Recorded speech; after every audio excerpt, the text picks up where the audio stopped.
Hello everyone, this is Bhavya Jain from MSIT College, and today we are going to discuss the second law from the 48 Laws of Power book by Robert Greene. Today I am talking in this night whenever I get time. Usually I do videos in morning, but when I get free time I can do in night also. So, what does the second law says? Second law contains two parts. It has never put too much trust in your friends and surround yourself with enemies. Now, what does it mean by this? We, the first meaning is never put too much trust in your friends. Today's world is very different. Someone say friendship is very real thing. We should make true friends that help us in any time, any place. But we don't know that person properly. If we know that person, if, if we know that person, if it is true by heart or he is hiding a selfish motive, then we cannot we cannot expect that whether it will convert into enemy or not. There are many stories in history. I will discuss three stories that happens with being a friend surrounded by yourself. Two being the one being the downside, and two being the uses of this power, that is surround yourself with enemies. First thing, number one story. Michael III, the king who enthroned himself, he he was a new ruler. He was the youngest ruler in his kingdom. So, in order to make a ministry, he only trusted on his only one person, that is Basilius. Bartos, on the other side, his uncle, was a fierce enemy. He always tried to remove him from the throne by killing him, poisoning him, any other way. However, he defeated him but did not learn from that person. He and he put his friend he offered his friend a position of being a finance minister of the king. That's a big position. Most of the treasury from the kingdom comes to the king as well as the finance minister. So his friend Basilius, in the other hand, who he met in a few years ago when his horse went loose on a stable, he helped him. After that day, both of them became true friends. But after getting the position, he was such a clever person, he used it in his benefit. He earned more profit from it and tried to manipulate the king. However, one day, when the king was on a drink night, he did not realize that Basilius, his true friend, will strike him. When he realized that he was surrounded by guards ordered by Basilius, he realized his true colors, and all of them stabbed him until and unless his breathing stops. That's the true part. It's not the fault of Basilius. He's a smart person. It's the fault of the king, Michael III, who did not try to check whether his friend is good or not. A true friend is indeed a very difficult to find. You may not be sure whether the friend of yours is true or not. It may even be an enemy. It may, depending on the circumstances, whether you will succeed in life, whether you will move forward. You will check them, their emotional defenses like jealousy, envy, and their ingratefulness. They will try to pull you back to where they are. They don't like your success. So that's the point. A wise man said, if you want a better enemy, choose a friend. He knows where to strike. That's a great point.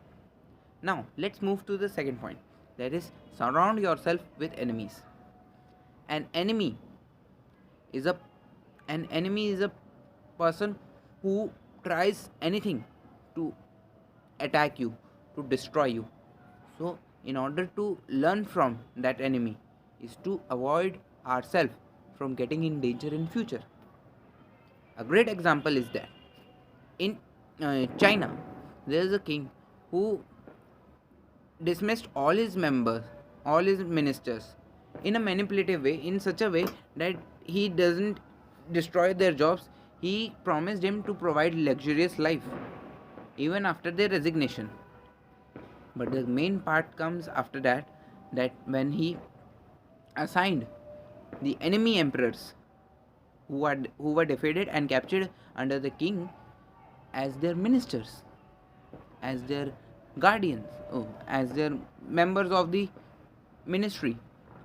That's the shocking part. Although he put his guard on all the time because they were the enemies, but after putting this situation, the leaders realize, the evil leaders, they realize that he is such a grateful person.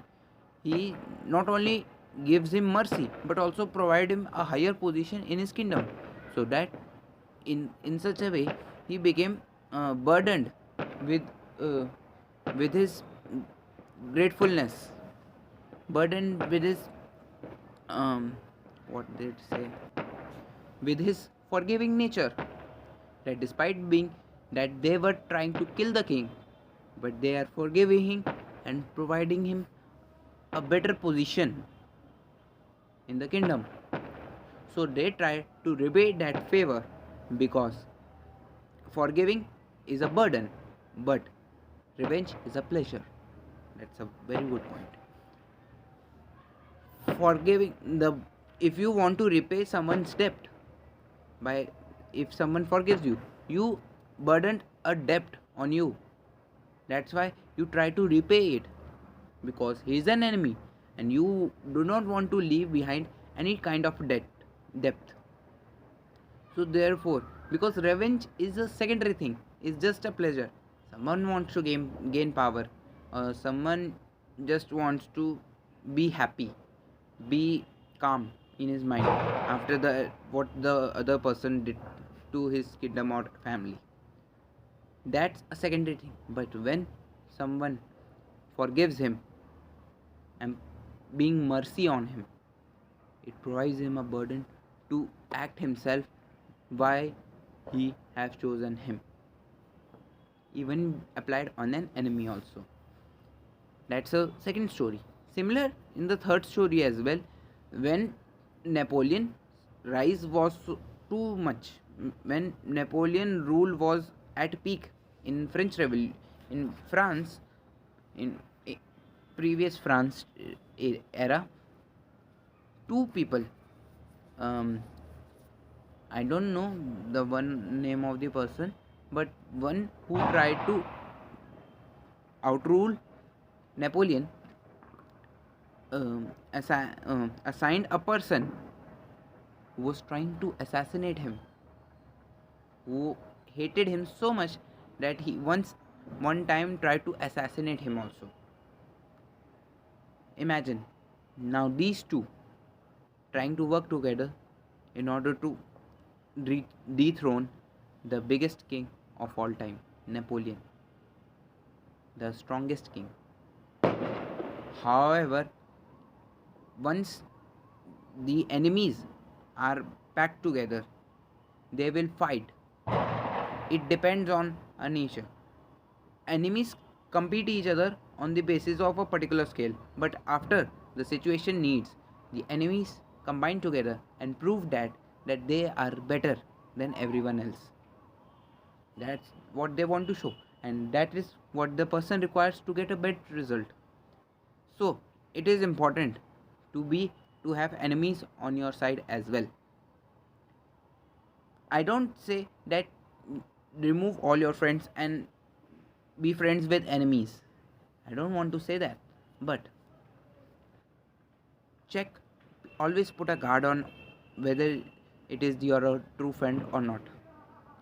check if his emotional behavior changes or not when you achieve high paths of success, when you when you reach at the paths of success.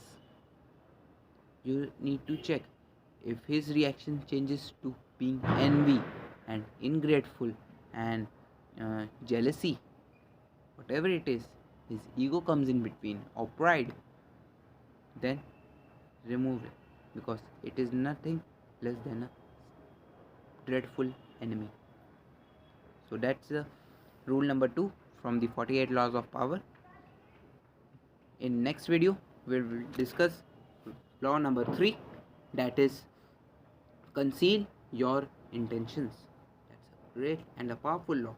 I have read it, the part 1 of it, and it is so powerful that I can't wait to discuss with you in next video. Thank you.